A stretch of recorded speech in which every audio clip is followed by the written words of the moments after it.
અંકલેશ્વરની મામલતદાર કચેરી ખાતે ભરૂચ જિલ્લા કલેક્ટર ગૌરાંગ મકવાણાની અધ્યક્ષતા હેઠળ તાલુકા કક્ષાના સ્વાગત ફરિયાદ નિવારણ કાર્યક્રમ યોજાયો હતો।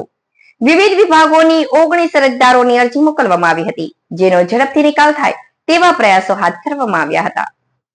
સ્વાગત ફરિયાદ નિવારણ કાર્યક્રમ રાજ્ય અને જિલ્લા કક્ષાએ મળેલી સફળતા બાદ મુખ્યમંત્રી ભૂપેન્દ્ર પટેલે રાજ્યના નાગરિકોને ગામ કે તાલુકા કક્ષાના અરજદારોની રજૂઆતના પ્રશ્નો અસરકારક અને ન્યાયિક રીતે હલ થાય તે માટે તાલુકા કક્ષાએ તાલુકા સ્વાગત ફરિયાદ નિવારણ કાર્યક્રમનું આયોજન કરવામાં આવ્યું છે, જે અંતર્ગત અંકલેશ્વરની મામલતદાર કચેરી ખાતે જિલ્લા કલેક્ટર ગૌરાંગ મકવાણાની અધ્યક્ષતા હેઠળ તાલુકા કક્ષાનો સ્વાગત ફરિયાદ નિવારણ કાર્યક્રમ યોજાયો હતો, જેમાં અંકલેશ્વરના પ્રાંત અધિકારી ભવદીપસિંહ જાડેજા, મામલતદાર કરણસિંહ રાજપૂત, તાલુકા વિકાસ અધિકારી હિરેન બારોટ સહિત વિવિધ વિભાગોના અધિકારીઓ અને તલાટીઓ અને અરજદારો હાજર રહ્યા હતા।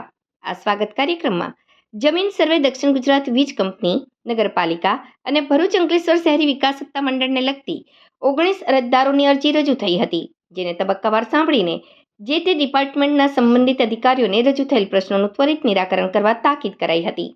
રાજ્ય સરકારનો અભિગમ રહેલો છે કે જિલ્લામાં આવતા પ્રશ્નો સ્થાનિક લેવલે એનો નિકાલ થાય એ માટે અલગ અલગ વ્યવસ્થાઓ ઊભી કરવામાં આવેલી છે, જેમાં જિલ્લા ફરિયાદ નિવારણ કાર્યક્રમ છે, તાલુકા નિવારણ ફરિયાદ કાર્યક્રમ છે। આ બધા કાર્યક્રમો સમયાંતરે થતા હોય છે।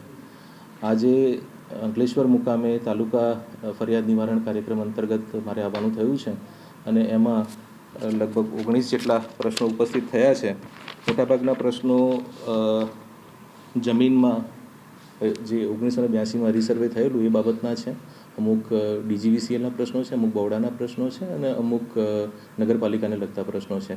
આ તમામ પ્રશ્નોનો સમયમર્યાદામાં નિકાલ આવે અને નાગરિકોને ઝડપથી એનું નિરાકરણ મળે એ માટેની સૂચનાઓ આપેલી છે। જે કિસ્સામાં વિશેષ અભ્યાસની જરૂર છે અને પૂરતો અભ્યાસ કર્યા પછી એ પ્રકરણોને ચલાવવા પાત્ર થાય તો એના માટે પણ અલગથી નાયબ કલેક્ટરશ્રી અને પ્રાંત અધિકારીશ્રીને સૂચના આપવામાં આવી છે।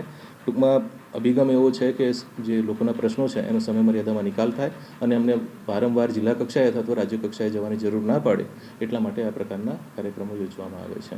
Thank you so much. મારું નામ જયંતિભાઈ બાલુભાઈ પટેલ છે। હું વિસ્થાપિત ધંતુરિયા ગામનો ખેડૂત છું, અસરગ્રસ્ત ખેડૂત છું અને મેં તાલુકા પોર્ટલની